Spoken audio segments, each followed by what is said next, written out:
run, a little 3-mile run. Took my shower and a little bit of other stuff done. I'm like, let's go ahead and do this now. Get one of these now. I think I can squeeze another one in later. I have something I got to do in between. Then I have a client call. So just trying to squeeze all these cardio sessions in on a non-training day, making it all work. So hopefully we're good here. Hopefully this hits the algo okay. And I might do 2 of these, which means we'll be the only tubes content other than the one back video. And that's okay. It all flows. It all adds up. Had a decent one yesterday, though. We got some supers, had good views. All right. So, yeah, just getting this cardio done, guys. Getting the cardio done. Already did a run. Rufio, what's up? Rufio, you missed the one yesterday. I got my run already on Facebook. I just got out of the shower, had another cup of coffee. So I thought, let me get a bike cardio session in.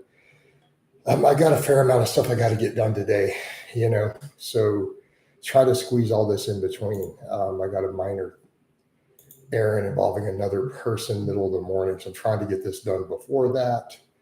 And, and then maybe a second cardio after before I have a client call. And it's kind of an important client call.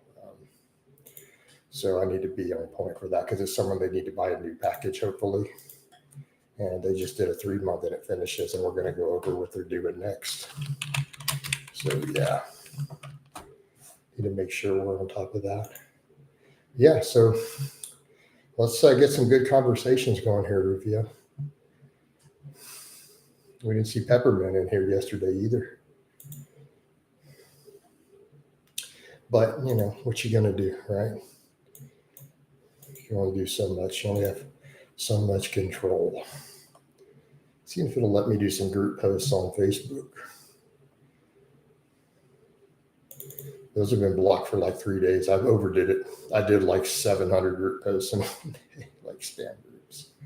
And it temporarily blocked all that, but that's okay. That's still getting residual traffic. So, see if it's unblocked or not. Nope, still not. That's okay. Mustafa, what's going on, man? I'm on the tubes and on Facebook, bro.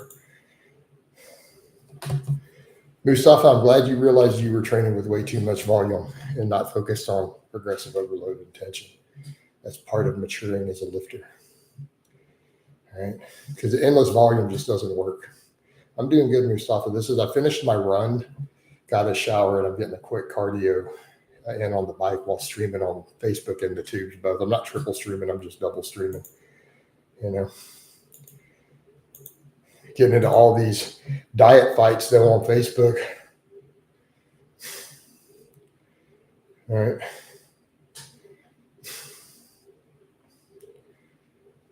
Yep.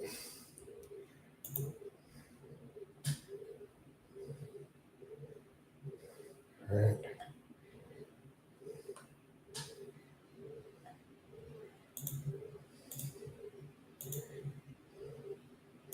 Yeah, studies is 57, but no one believes that, Mustafa. So the thing you've got to remember, I'll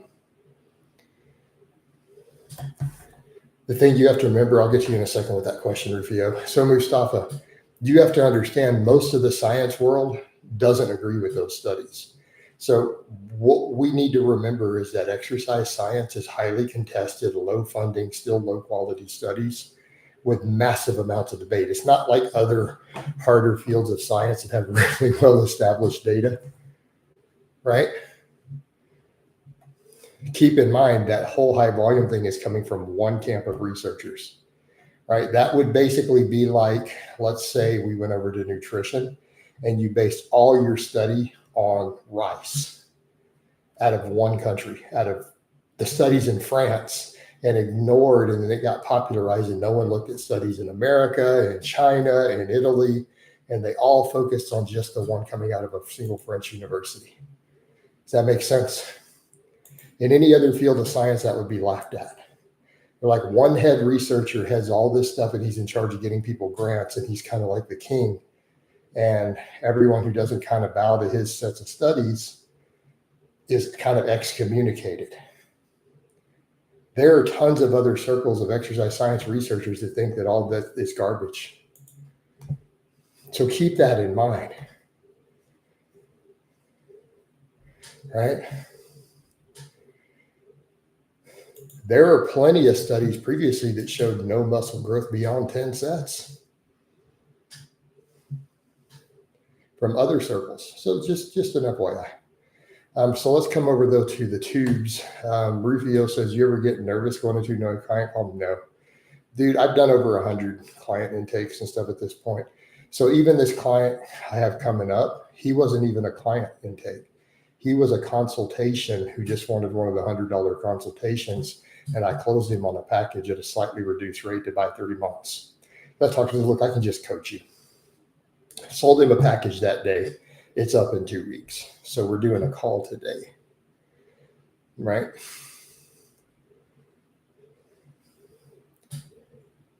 But no, I don't get nervous at all, dude. I've done so many of them that no, I go into them super chill. I go into all the consultations really chill. Anyone who's done one with me will tell you that. Like a lot of people who are in here have been clients or have done consultations who come through these lives. A lot of people. They'll be like, yeah, Blaha is like way more chill and calm and cool than we expected. They always laugh. They're like different personality than what they were expecting.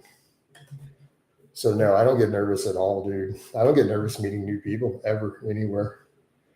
I can strike a conversation with a complete stranger right there in the line in the grocery store. Not a problem for me. So, Mister, I don't speak French. All right. Kev says, hello again from Vietnam. Well, hello. Kev Jackson, but you're from Vietnam. That's all right. Mr. says, bro, I have very low vitamin D in my body. Did that affect my strength and endurance? Because I feel that. Yeah, so just take it. So if you have a vitamin D deficiency, you should just supplement vitamin D. This is an easy solution. It's cheap. It's readily available. Problem solved. Why hadn't your doctor already told you this? Kev says, born in the USA, working in there. Who's your most entertaining client during client calls? Most entertaining.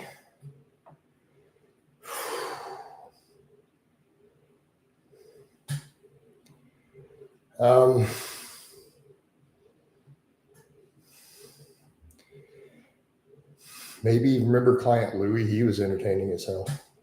He's a character. Who else is entertaining during calls? Like they're just straight hilarious. He's the first one that comes to mind. He's like a comedian. Entertaining outside of that. I mean, there's different types of entertainment. But let's just forget I said that. All right. He was entertaining. As far as having good friendships and conversations, though, like would it be Justin, Doug, some of those people, right?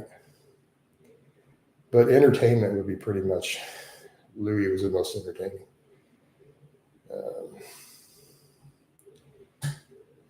Yeah, vitamin D plus K. Okay.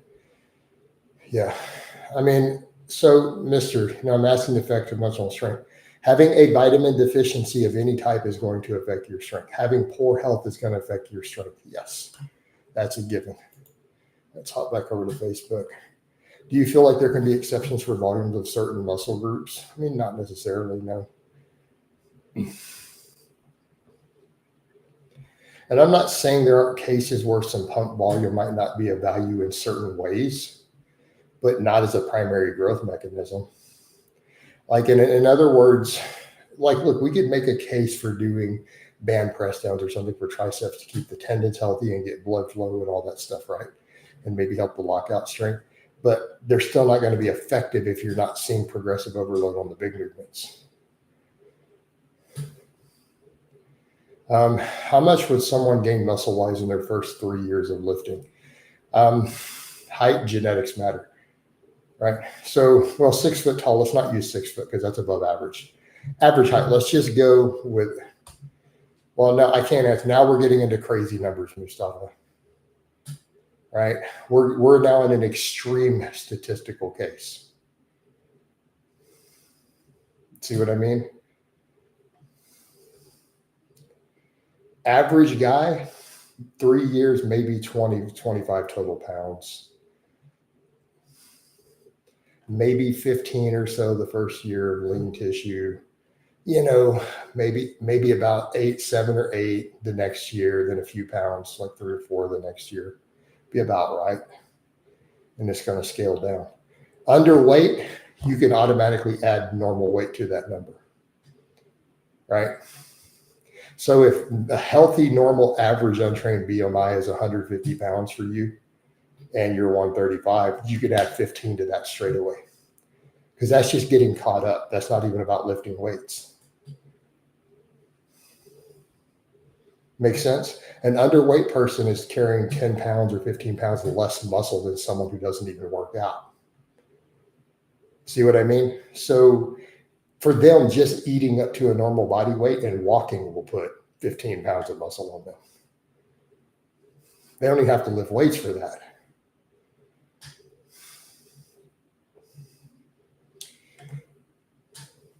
Like that's not even about lifting at that point. Kev says vitamin D3 plus is related to bone, and tests like everything is very important. Yeah, I mean, those things all matter. Look, any vitamin deficiency is going to negatively affect your strength. Like we all know this. This is understood. So, mister, I'm going to tell you straight up, you know that you have low vitamin D in your blood. That means you got blood work done. Your doctor didn't tell you to take vitamin D.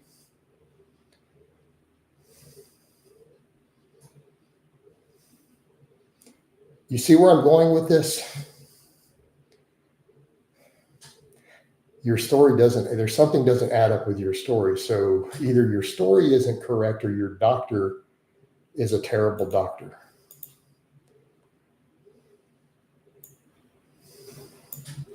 Because as a general rule, if a doctor does your blood work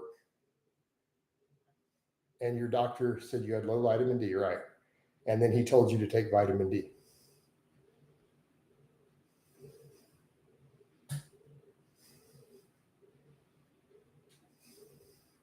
If he didn't, fire your doctor.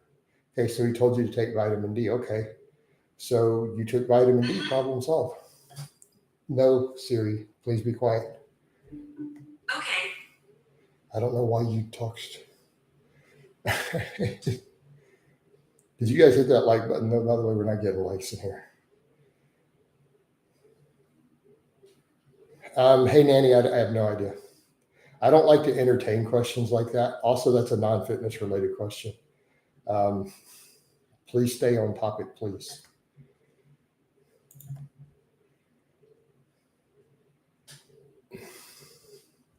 Mustafa said, used to be severely underweight. Do you think I grew less height-wise because of that? Aren't you like 6 foot tall, you said? You're above average height. What are you talking about?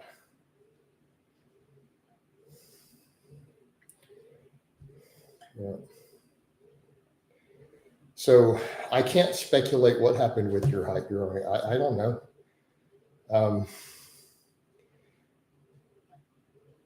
There's no way for us to speculate unless we knew your full genetic code, everything about your genetics, your childhood nutrition, your teenage nutrition.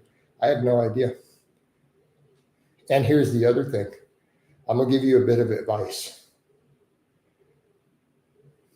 Do you want to become an absolute loser in life? You want to know the best way to become a complete failure? Like literally a complete failure. Think about and worry about things that you have no control over to change from the past. Like spend 5 minutes a day, take 5 minutes every day, sitting down and say, let me worry about stuff that I can't learn from or change from my past or affect. Do that for 5 minutes every day, and you'll program yourself to be an absolute loser in every aspect of your life. You'll then fail at everything you do for the rest of your life. That's how you program yourself to think like a loser. Like if someone said to me, hey man, I want to just suck at everything, that would be my advice. Take time every day to dwell on stuff that you can't change from your past, unless you can find a way to make it a learning experience to do better in the future. Right?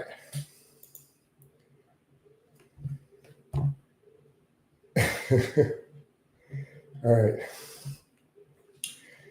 Mister, you say you should eat 2 times protein and some people build strength with only 0.4. Mister, what are you talking about? I have no idea what you just wrote. What are your thoughts on kettlebells for conditioning post squat deadlift session? I think they can be valuable tools. Did you meet Mike Menzer? Why would you think that I met Mike Menzer? Bro, I'm only 48. I'm turning 49 in a few months, but I'm not that old. Unless you think that my dad and my uncles and stuff hung out with Mike Menzer and I met him when I was like 5 years old or 4 years old or something. Is that what you're asking me? No one in my family were bodybuilders. So no, they didn't hang out in the bodybuilding scene when I was a small child.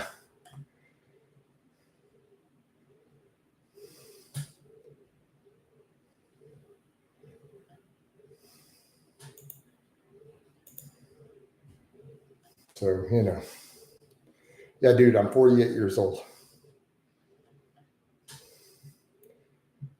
Mike Menzer died during my childhood and none of my family were bodybuilders. So,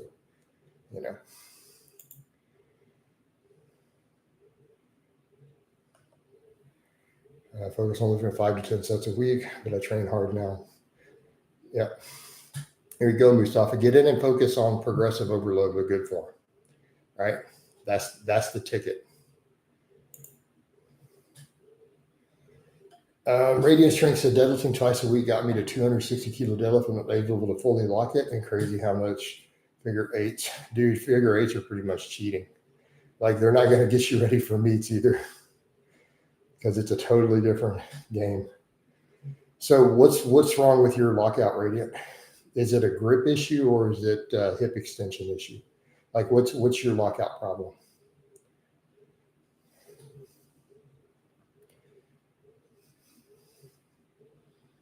Right? Or is it too much thoracic rounding and you can't lock the thoracic rounding at the top? So that we know where to fix this.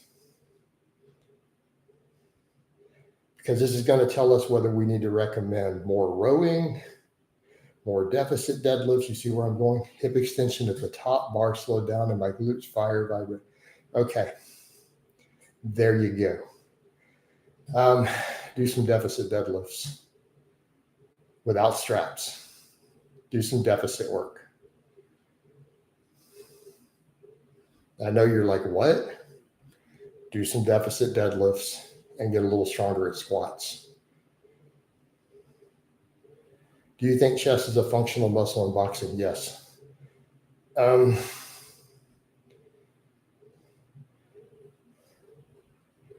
Nanny, on the subject of straps, obviously not meat legal. With their benefits to gym training with an increased load equals more strength? No. Really? Mike Menzer passed away in 2001? Let me check all that. Hold on. I didn't know that. I thought he died in the 90s.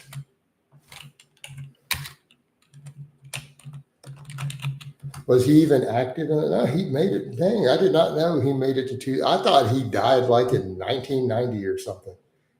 How come nobody heard from him? Did he stop writing in the 90s though or something? I don't know. No, Menzer, like by the time I got around into serious and training, like Menzer was not even writing stuff or heard of. He wasn't even in the scene. Wow. Yeah. Now, like he wasn't even in the scene at that point. Would you count a deadlift with gloves on? Why would you deadlift with gloves on? On the subject of strap, no, I don't generally hold that view personally. In wrestling grouping. Hassan, coach, there's a super hot. I don't care. No, you need to leave her alone in the gym, dude. Now, tell you right now, you don't need to be approaching girls in the gym. This is unwise. Next. Michael says, hey, coach, do you think your mental perseverance for staying consistent with fitness and lifting is something hardwired or something you built over time? How do I put this? Probably childhood mindset, upbringing, maybe a genetic component. Like, I don't know how to quit. Like, this is why people who hate me are going to get frustrated. They're like, he just won't stop. He won't die. Just roll over. I don't know how to do that.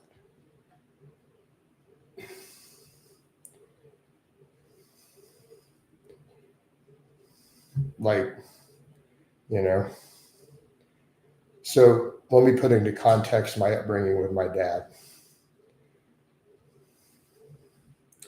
Pretty much was told when I was a kid, if I got in a fight in school and lost and I gave up, that he was going to beat the holy fuck out of me when I got home. And he meant it. Like, he's like, if you stop fighting before a teacher pulls you off that other kid, if you don't get up and keep fighting, when you get home, you know, I'm going to beat the hell out of you. Because I didn't raise a fucking pussy. My dad, when I'm like 5 years old, and I took it seriously. Like, he told me straight up, if I find out someone picks a fight with you and you quit before a teacher pulls you off of them, you are in deep shit. So, I mean, I'm like 5 years old, every kindergarten being told this, you know?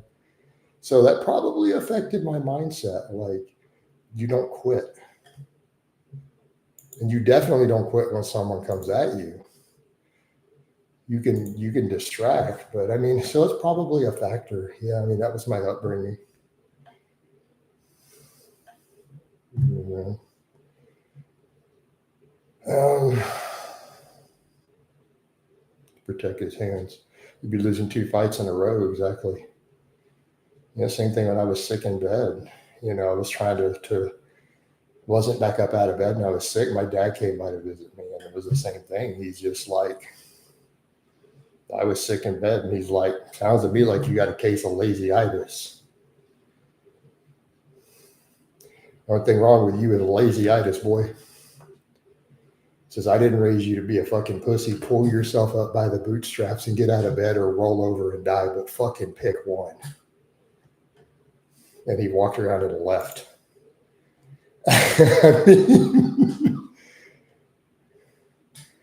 Mustafa, I said up to about 25 years, 25 pounds in 3 years. And so that's probably a factor in general for me. So, like, why would you quit? What do you mean perseverance? Why wouldn't you? Like, are you just going to quit?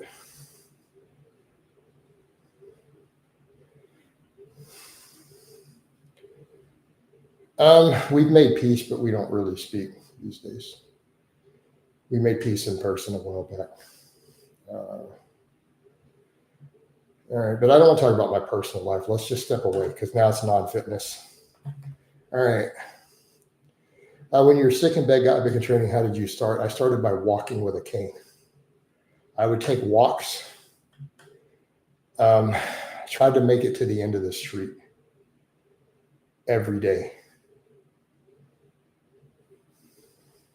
Right? So you start at the house and try to get about 10 houses down and then walk back. That was my start. I had to use a cane still. I worked up with that. Then I worked into longer walks. I managed to acquire an actual barbell set, up to 300-pound barbell, like a cheap one, an Olympic bar and some plates, iron plates and everything. So I started doing a little bit of deadlifting. I had to start by holding onto the back of a chair to squat because I couldn't squat my body. That's where I started. But I ended up with just that. I I had a good friend who had a metal fabrication shop his family owned, so he made me a dip and squat station. So, and I ended up getting, I had that so I could eventually do dips and chin ups on it. And I acquired a barbell. And I started deadlifting and doing those. All right. I had to grab some reverse bands though, because I couldn't do the dips and pull ups at first. But yeah, so that's pretty much, I just rebuilt that way. Pretty much in the bedroom.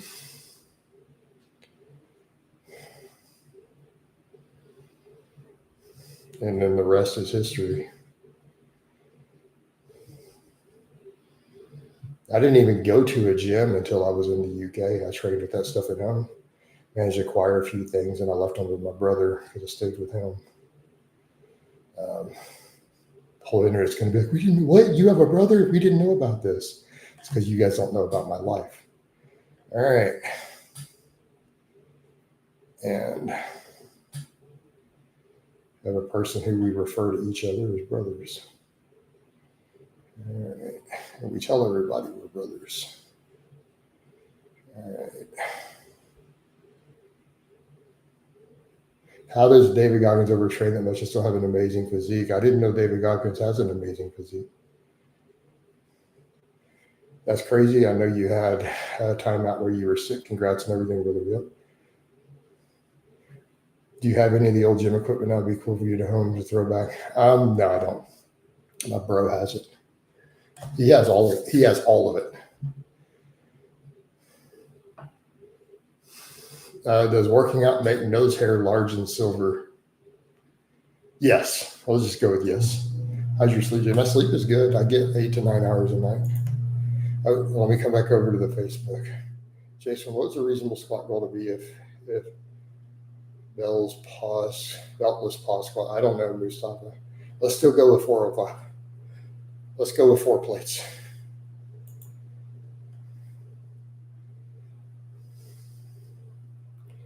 All right, let's go with 4 plates.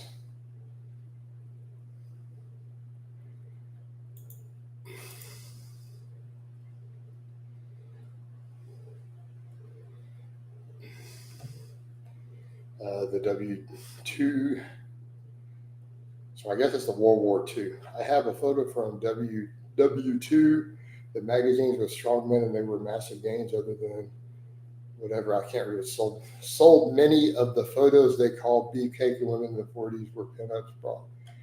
Okay. That was not a coherent statement. All right, cool. You got some old nostalgia stuff. That's cool, man. I can dig it.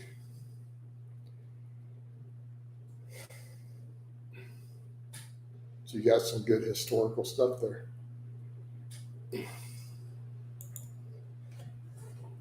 So you got like original stuff, some old memorabilia. You can make a little museum, put them all on the wall, right? Make sure you photograph all that too, so that you keep stuff that you get uploaded online of it, you know. But yeah, that's cool. You got some old nostalgia stuff. Stuff like that's still out there.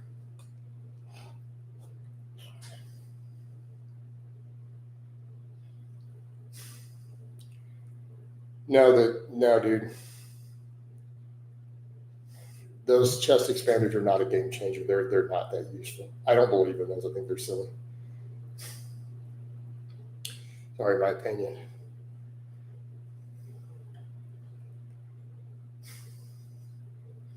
I think that one was just kind of a gimmicky thing. It doesn't work. It's a reason it wasn't continued to be used. Just giving my opinion on it.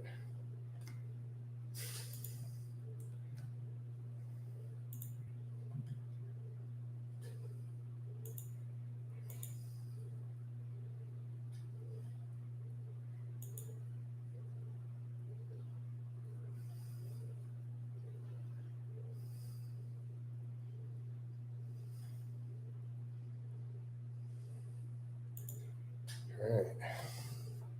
Well, someone asked me in the comments over what do I think about important. What is the value of variation? How important is it? Variation is to prevent overuse for the most part. I think that's the main benefit. Like if you never got overuse injuries, you could probably do 6 or 7 exercises indefinitely.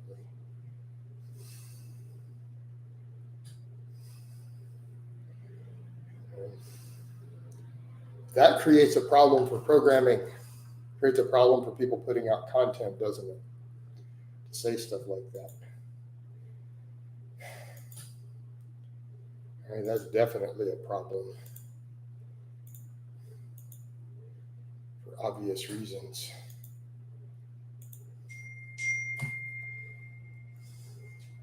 It's important text.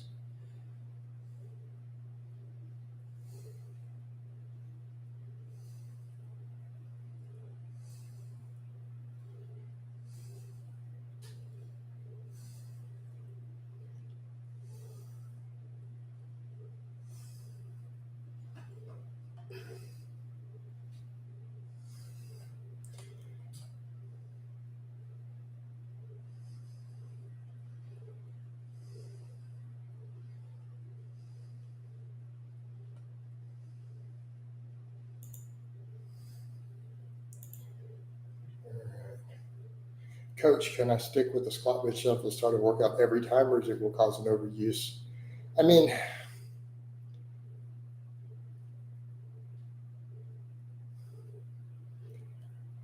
how do I put this?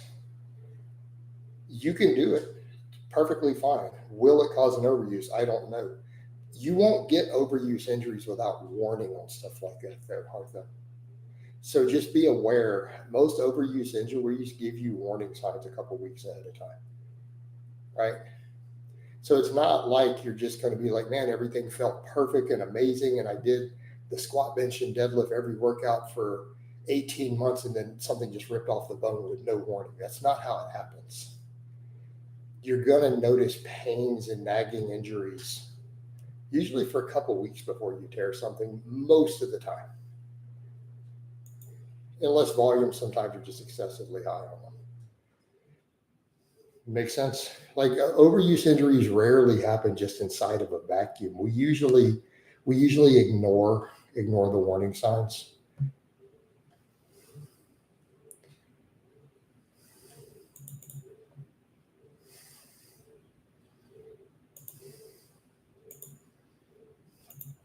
Something I think people forget with a lot of that.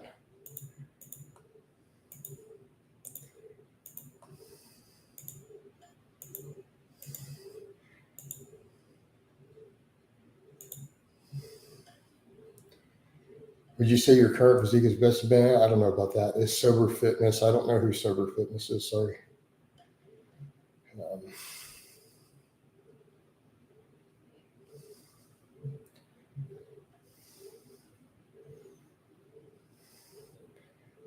How light are you now? 209. Finally hit 209 a couple weeks back. I told you guys, so we 209. I'll tell you next time I hit a new low. You guys will be the first ones to hear about it. Right?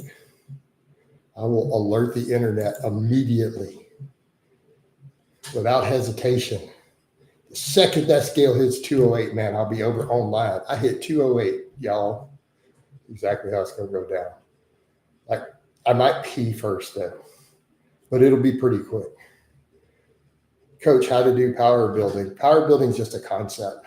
Really, it's just old school bodybuilding. It means the same thing. Just train like an old school bodybuilder. It's not really a definitive canonized idea. It just means train like an old school bodybuilder and make sure you do some heavy squat, bench, and deadlift in there. It's pretty much what it means.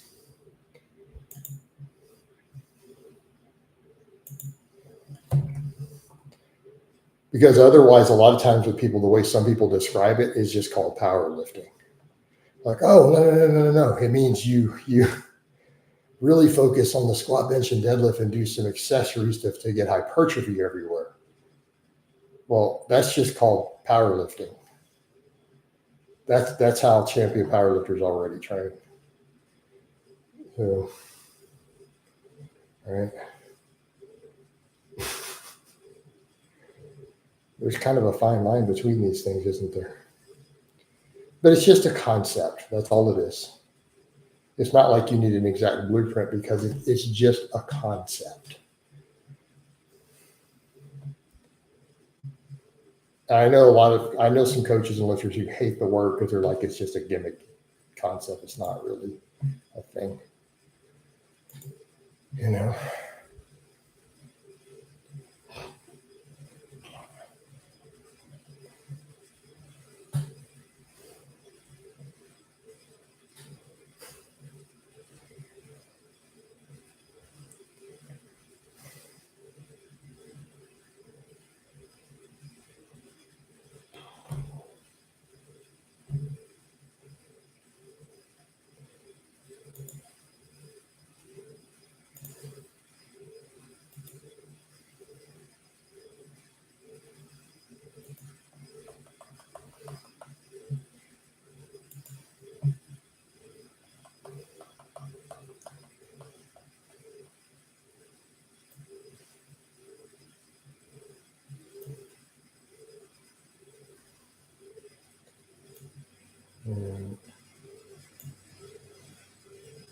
See, this is why you guys need to follow me on Facebook too. I just made a joke post this morning and it says, I'm still a gangster. I tell myself after the pop from a can of biscuits started me.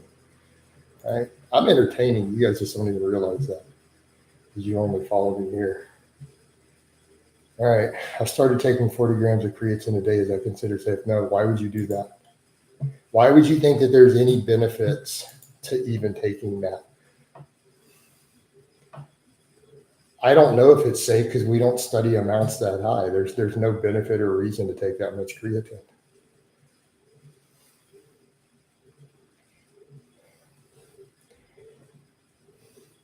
So my question would be why? You might even get some GI tract distress from that.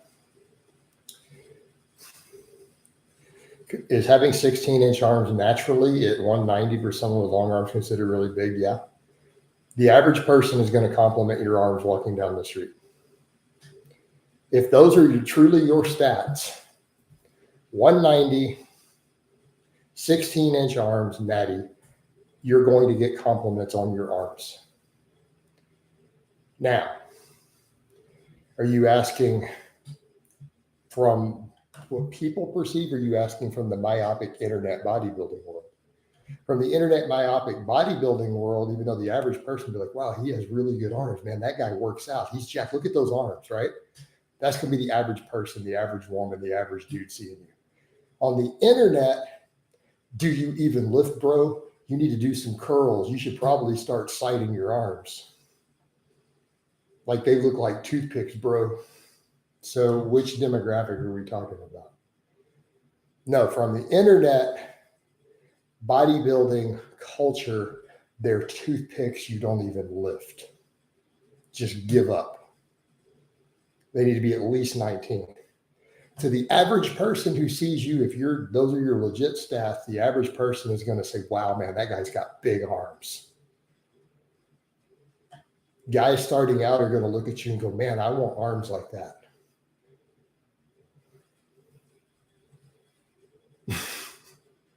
Understand the difference? Keep in mind, the average person doesn't think that serious bodybuilders have good physiques, by the way. There's also your context. They don't actually think they have good physiques, just for the record.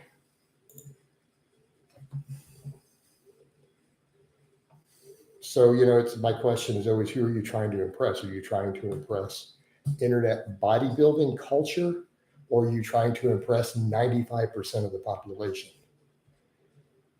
95% of people are going to see that and go, damn, man.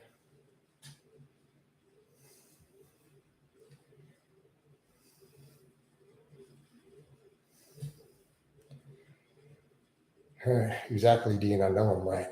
Arthur says, Coach, can I do heavy work of 1 to 5 reps in my workout 6 times a week, push-pull legs? I don't recommend it. Why are you training 6 days a week, push-pull legs? What's your steroid cycle? I need to know your drug stack when you tell me you're training like that. So write out your full cycle. And I assume you're going to come off of that training when you're between blasts when you're cruising later, right? Or you're off cycle.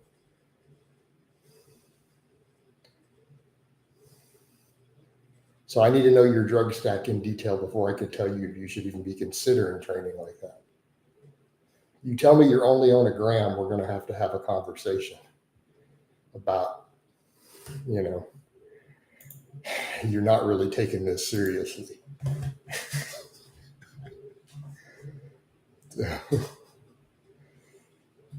I'm just saying.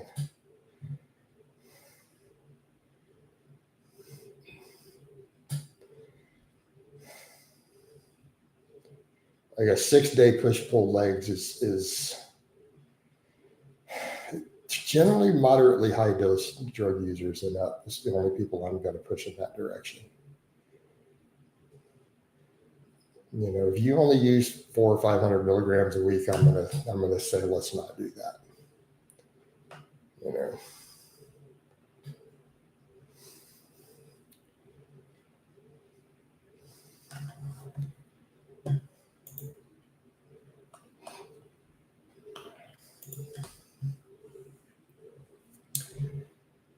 No, I'm not being savage. I'm being honest. Like, I'm just shooting it to you straight. Now, you're going to run a setup like that, and you're like, okay, coach, I'm on 2 grams of test. I threw some DECA in, used 12 units of growth a day. We can start talking about training like that. You're going to die young. But, that's when we can have that conversation. I'm going to tell you straight up, you're going to die young. Like, you're going to die from this. But, if you want to make the most out of training like that, we need to be talking those sort of drug stacks. Otherwise, why would you train like that? What are you getting out of it?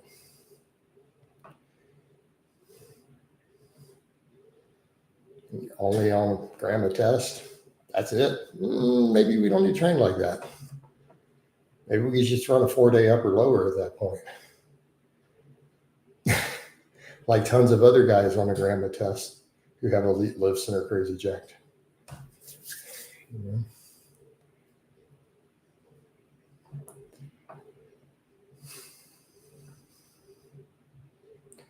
Just a reminder too, as I've said, I know guys out there who squat and deadlift 800 pounds who only lift 3 days a week. Just FYI.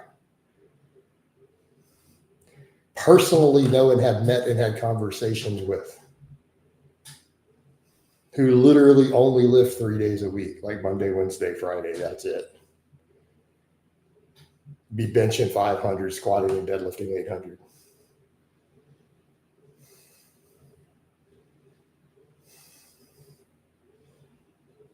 So, it's food for thought.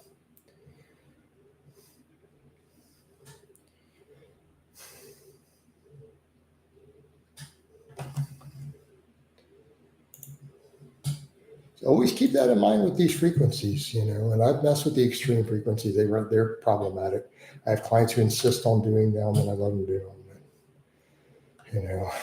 But it's not going to be my advice. So why are you training like that? Just train 3 or 4 days a week and go do some cardio. But you still didn't say what your drug stack was, Arthur.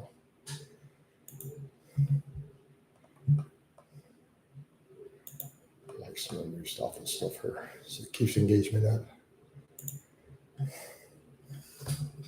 Yeah, coach not being savage, coach is being real. Those people in the gym. Yeah, you shouldn't be training. I mean, you can do cardio, it's fine. I do cardio every day.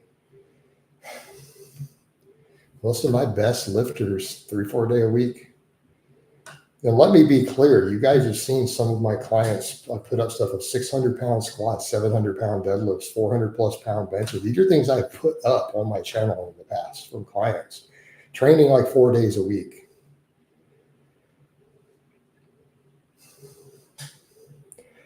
Just throwing that out there.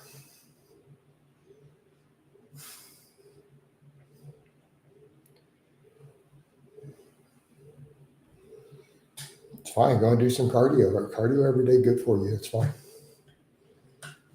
No issue there.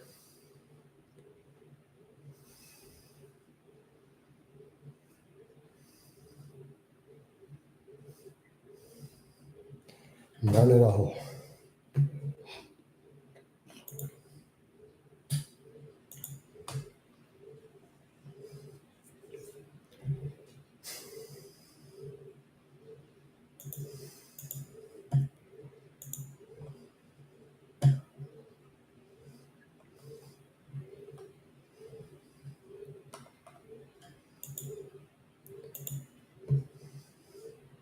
You guys see my meat swag post, by the way? Hold up. Let me get that. And meat swag compilation of some of my training or my singlets. Hold on. It's on the Facebook. I'm gonna make more of y'all go to my Facebook since that's my main platform at this point.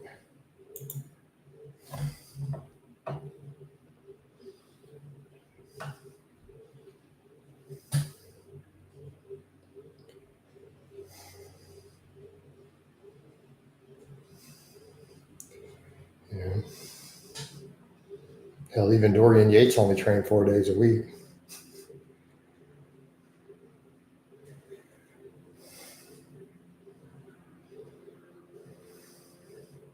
But we come over to, well, people say, well, fitness, not just bodybuilding. We have a fitness, you don't need to be lifting that many days. You can go do cardio. Like even right now for me, I'm lifting 3 days a week. I run 3 days a week. 3 really hard training sessions. I run through the 3 mornings in that same slot. And then we do this list cardio on the bike every day just for general fitness, energy turnover, you know. But I did a little 3-mile run this morning already. Streamed it on Facebook.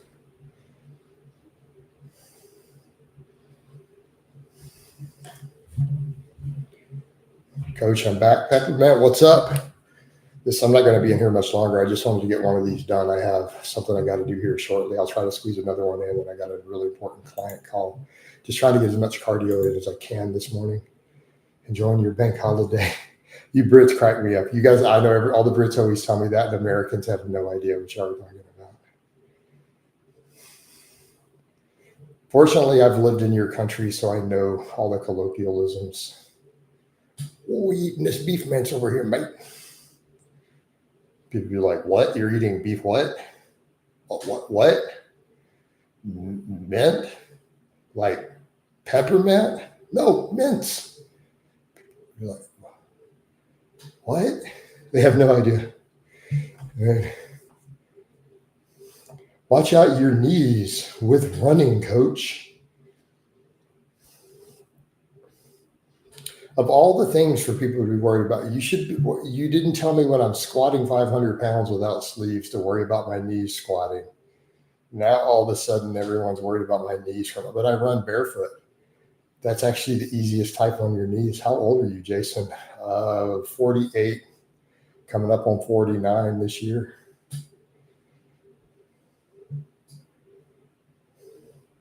Jason, will I get to squat from 120 to 200 kilograms by following double progression? I know what double progression is. Sure, it can be an effective way. UK, we say flush the chain. I've never heard that one. That one I don't actually know, Peppermint. Yeah.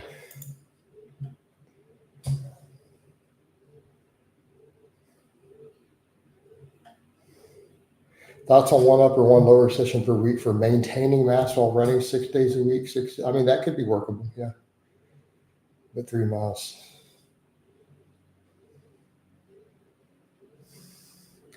Hey, Stallone. So let me ask you a question. Do you actually have any idea what you're talking about? Or are you just speculating?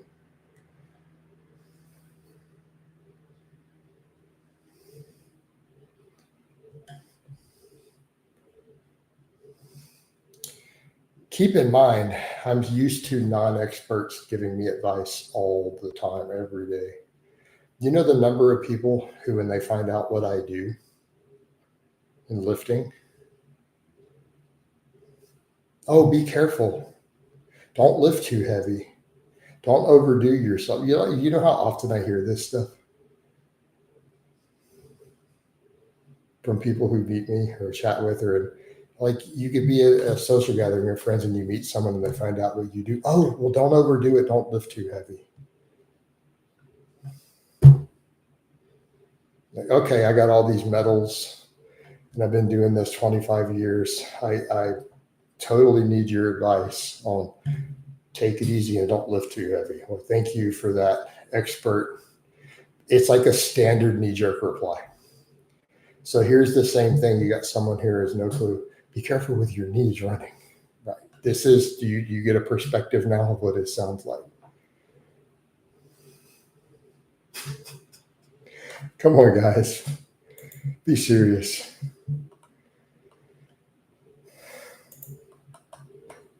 Y'all be trolling me. Fake Natty Hussein stabbed Jeff Nippert in the back after Jeff defended his natty status. That's why you shouldn't associate with fake natties. And you can't associate with anyone in the industry. Their natty statuses. See, there we go, Marco. There's kind of an interesting point. People are always like, why don't you collab with other people? Why aren't you interested in collab work? Why aren't you interested in associating with a bunch of scam artists who want to sell you supplements? And you see the problem here, guys? Exactly. Why? Like, does this industry reek of integrity? Especially if they're influencers out here in the bodybuilding space. I mean, I get it if they're maybe a coach or something, but all these influencer types.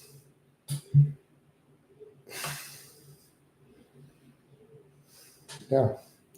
They're just fake natties selling supplements. And I mean, and that's the thing. Jeff's defending them. What does this tell you? He's now been caught defending multiple obvious fake natties while claiming natty. This tells us everything we need to know.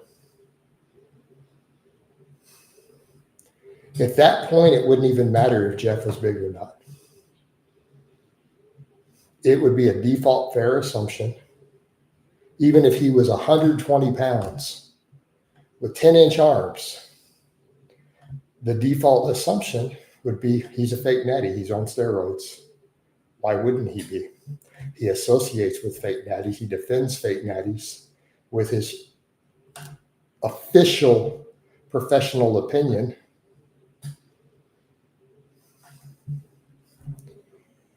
Right? So what does this tell us? A person who markets their natty status is defending with his professional public scientific opinion multiple fake natties who we know are fake natties as being natty. He is a professional defender of fake natties. Therefore, any claim that he makes of personal natty status, this is a problem. It's like, but you defend fake natties for a living in your professional opinion.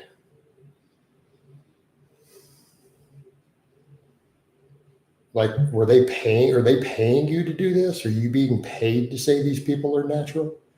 Are you getting a kickback? After we defended him after the Mike Van Wyck, because let's be fair, Peppermint. Let's be fair. Mike Van Wyck was in the wrong. So here's the thing, guys. Irrespective of what you think about a person, like, it wouldn't matter if we thought Nippert was a terrible human being. It's irrelevant. That doesn't justify Mike's behavior. You know what I mean? So no matter what happened with this other situation, defending him in that situation was the right thing to do. It has nothing to do with his personal character. It has to do with our character and us saying, hey, that's not right. Well, we don't like the guy. He did what, okay, but that doesn't matter. Wrong is wrong.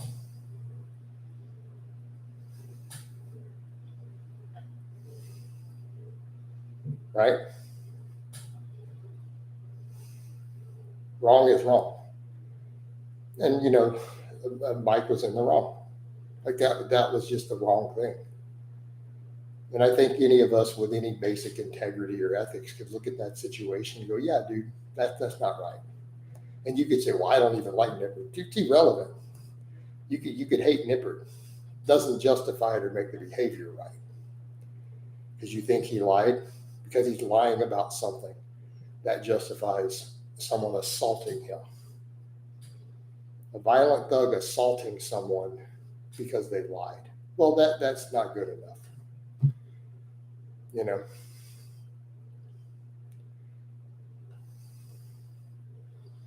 Yeah. No, I don't think that's a reasonable response.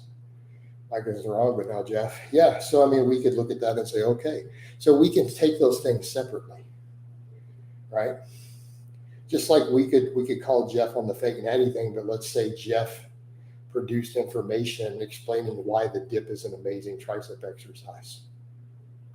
Does that make his information incorrect on the dip?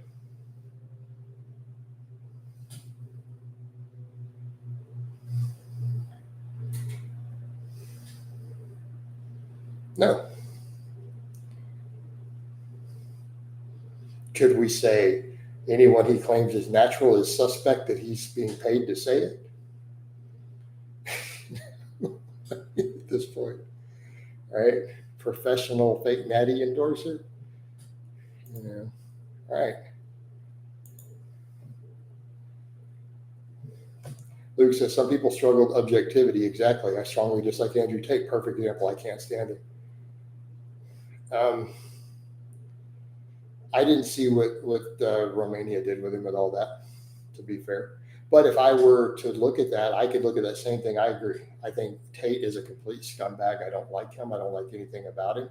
However, you put me looking at the situation legally and the evidence, I would try to be unbiased and say, you know what? Someone can be a scumbag.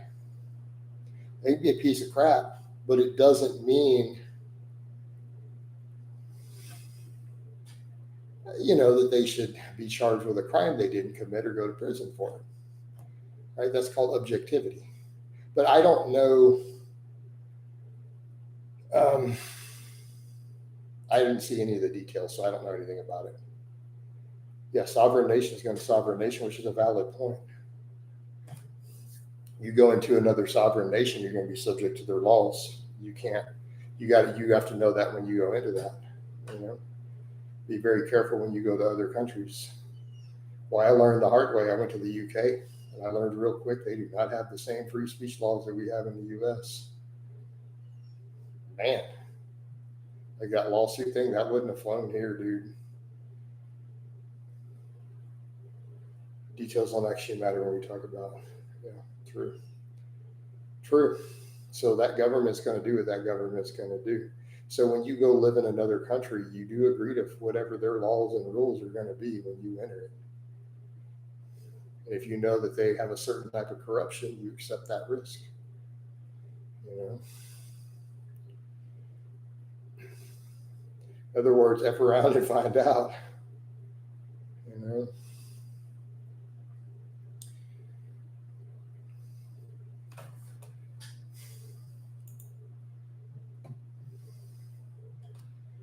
All right, guys, I'm about to need to wind this down. I have something coming up here shortly. Minor thing I have to tend to.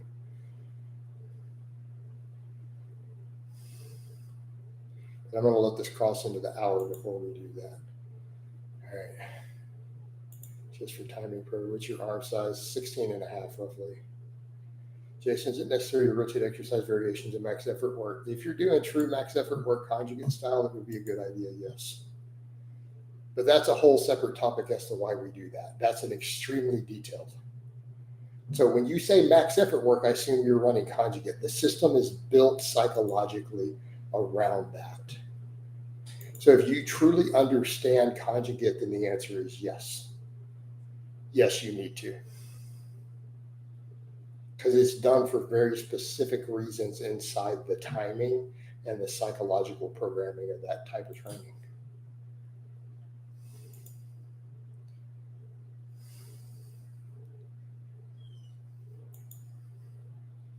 But that could be a 3-hour conversation.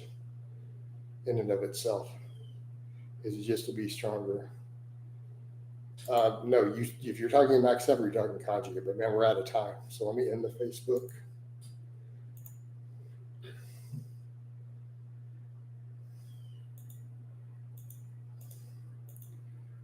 And then in the YouTube, and I might get another one of these in later. So love you guys. I'm out.